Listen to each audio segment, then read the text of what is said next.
পরিবার থেকে যারা বেরিয়ে সমাজকে রাষ্ট্রকে প্রাণ চঞ্চল করেন, কর্মতৎপর করেন, তো সেই সদস্যদের জন্য পরিবারের কিছু দেওয়ার আছে?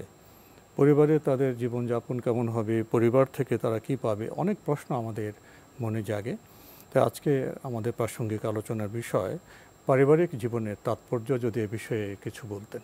জি, পরিবার আল্লাহর পক্ষ থেকে এক বিরাট নেয়ামত। পরিবার দিয়েই কিন্তু পৃথিবীর ইতিহাস শুরু। আদম আলাইহিসসালামকে আল্লাহ সৃষ্টি করলেন। তিনি কেমন যেন একটা, সেটা আল্লাহ জানেন, একটু একাকিত্ব অনুভব করছেন। তা আল্লাহ হাওয়া আলাইহিসসালামকে সৃষ্টি করলেন। সৃষ্টি করার পর যখন ওর পাশে দিলেন, স্ত্রীকে পাশে দিয়ে দিলেন, তখন তিনি একটু আনন্দ অনুভব করেছেন। পরিবার দিয়েই যাত্রা শুরু। সাথীর প্রয়োজন হয়, সঙ্গীর প্রয়োজন হয়।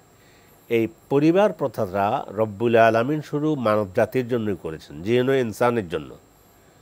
আল্লাহ রব্বুল আলামিন কোরআনে কারিমে বলেন, ইয়া আইয়ুহান নাসু ইত্তাকু রাব্বাকুমুল্লাযী খালাকাকুম মিন নাফসিন ওয়াহিদা ওয়া খালাকা মিনহা যাওজাহা ওয়া বাসসা মিনহুমা রিজালান কাসীরান ওয়া নিসাআ ওয়াত্তাকুল্লাহাল্লাযী তাসাআলুনা বিহি ওয়াল আরহাম।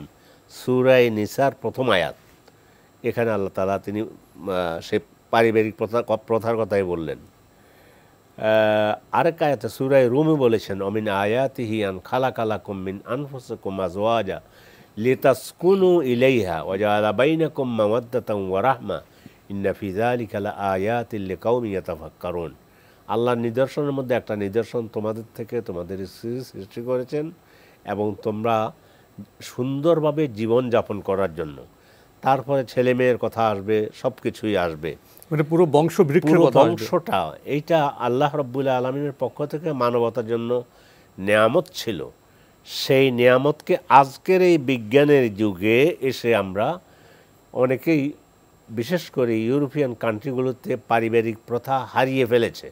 এখন পারিবারিক প্রথা নেই, ভেঙে গিয়েছে। সবাই হোটেলে নিচ্ছে এবং বিশেষ করে LGBTQ, এটা সিম্বলিক অর্থে ব্যবহার করা হয়, সমকামিতার জন্য যে শব্দটা, এটা ব্যবহার করা হয়, দুর্ভাগ্যজনিত এবং দুর্ভাগ্যের বিষয় হচ্ছে এটা সমকামিতাকে প্রমোট করা হচ্ছে নয়। এখন যেমন কি এদিকে চলে যাওয়াই তাদের কাছে সভ্যতা। সেটা হচ্ছে মানে মহিলাকে বিয়ে করতে পারবে, একটা লেসবিয়ান, হ্যাঁ, এটাকে সেহাক বলা হয় আরবিতে। আর পুরুষকে বিয়ে করতে পারবে, মানে সমকামিতা যেটা বলা হয়, এটাকে লেওয়াত বলা হয় আরবিতে। মানুষ কিভাবে মনুষ্যত্ব ছেড়ে, পারিবারিক ঐতিহ্য ছেড়ে, মানে এইভাবে মানুষ পশু যে কাজ করে না, একটা কুকুরের সাথে কিন্তু মেশে না।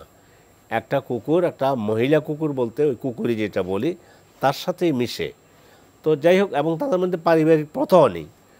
এটা তো একটা নেগেটিভ চিত্র আমরা বর্তমান সভ্যতা লক্ষ্য করছি, যা খুবই দুর্ভাগ্যজনক। কিন্তু আরেকটি বিষয় হলো, পারিবারিক জীবন যে ইতিবাচক দিকগুলি ছিল, পরিবারের তো একটা দর্শন থাকবে, আদর্শ থাকবে, শিক্ষা দীক্ষা থাকবে, অ্যাটিটিউড থাকবে, ম্যানার্স থাকবে। এই যে ইতিবাচক দিকগুলির কি চর্চা খুব হচ্ছে? সেটাও হচ্ছে না। যেহেতু সেটা হচ্ছে না, মানে সন্তানের, আমাদেরকে প্রথমত আমাদের ভুল যেখানে শেখানো হয়, পরিবার কাকে বলে, আমি আমার ভাই এবং আমার আব্বু আম্মু মিলে আমাদের পরিবার। নো, আমি আমার ভাই, আমার আব্বু আম্মু, আমার দাদা দাদি। কারণ হলো ওনাদের থেকে বংশ বৃক্ষ আসতে হবে, শাখা প্রশাখা ডালপালা সব আসতে হবে। এবং আজকাল কেন বৃদ্ধাশ্রম তৈরি করা হচ্ছে? যে মা এত কষ্ট করে আমাকে লালন পালন করেছে, যে মায়ের পায়ের নিচে আমার জান্নাত বলা হয়েছে, যে পিতামাতার বলছে যে পিতামাতা সন্তুষ্ট থাকলে তোমার জান্নাত সেখানেই।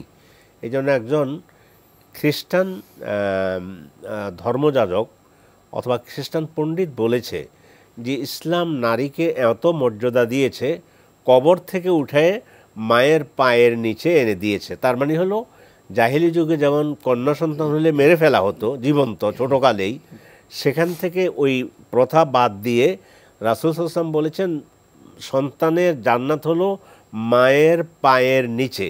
তার মানে যে আমার মা, আমার বাবা, ওটা বৃদ্ধাশ্রমে যাবে কেন? ও তো আমার কলিজার টুকরা, আমার কলিজার মধ্যে থাকবে। আমি তার সেবা দেব, আমি তার পাশে থাকব, আমি তার খেদমত করব, আমি তাকে খাওয়াবো পরাবো, এইটা ফরজে আইন। আর আমার মা, আমার সামান্য জ্বর হয়েছে, মার দু চোখ পানি বেরিয়ে আসে সন্তানের জন্য। রাত কি জেগে ভালোবাসা, কপালে পানি পড়তে কি দিচ্ছে। ভালোবাসা, কি ভালোবাসা! সেটা আজ অন্যান্য যেখানে নেই, যাদের পারিবারিক ঐতিহ্য হারিয়ে ফেলেছে, হারিয়ে ফেলার পরে এটা নয় যে ঠিক আছে অমুকের মধ্যে পারিবারিক বা অমুক দর্শনে পারিবারিক প্রথাটা আপনি আছে। যেভাবে কথা বলছেন এতে মনে হয় যে পারিবারিক জীবনের তাৎপর্য প্রসঙ্গে বোধহয় আমাদের ঘন্টার পর ঘন্টা কথা বলে শেষ হবে না। ঠিকই তো বলছেন আজকে আপনি। আমরা প্রাথমিক আলোচনায় শুধু একটু ইঙ্গিত দিয়ে গেলাম। সময় হলে, সুযোগ হলে আমরা আরও কথা বলবো, ভবিষ্যতে ইনশাআল্লাহ। কথা বলবো। প্রিয় দর্শক, আমরা আজকে যে প্রাসঙ্গিক আলোচনার বিষয়, সেটা খুবই গুরুত্বপূর্ণ বিষয়। পারিবারিক জীবনের তাৎপর্য, শায়কের যে বক্তব্য থেকে আমরা যে ইঙ্গিত পেলাম, আমরা পারিবারিক জীবনের যে তাৎপর্য সেটা জানবো, পরিবারের সংজ্ঞা জানবো, এবং পরিবার শুধু আমি তুমি নয়, পরিবার একটি বংশবৃক্ষ। সেখানে দাদা দাদি থেকে বর্তমান এবং তার অধস্তন যে নাতি পুতি সব নিয়ে অন্তত 3টে জেনারেশনে আরও এটা বাড়তে পারে। সেই পারিবারিক জীবনের কাঠামো সম্পর্কে, বংশবৃক্ষ সম্পর্কে আমরা সচেতন থাকব।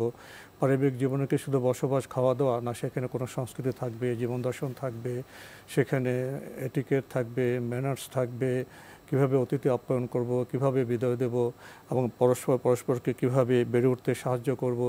এবং পরিবার থেকে তো আঙ্গিনায় পা দিতে হবে। পরিবারের সদস্যদের সমাজের প্রতি, রাষ্ট্রের প্রতি, বিশ্বের প্রতি যে কর্তব্য ইসলাম যেভাবে আমাদের শিক্ষা দিয়েছে, সেসব প্রসঙ্গে আমরা অবশ্যই জানবো। আজকে ছোট্ট পরিসরে সম্ভব নয়। আমরা শুধু আহ্বান জানাবো যে আসুন আমরা জানি পারিবারিক জীবনের তাৎপর্য কী, এর গঠন প্রক্রিয়া কী, এখানে করণীয় কী আছে। সেই সম্পর্কে জানলে পরিবার সমৃদ্ধ হবে, সমাজ এবং রাষ্ট্র সমৃদ্ধ হবে।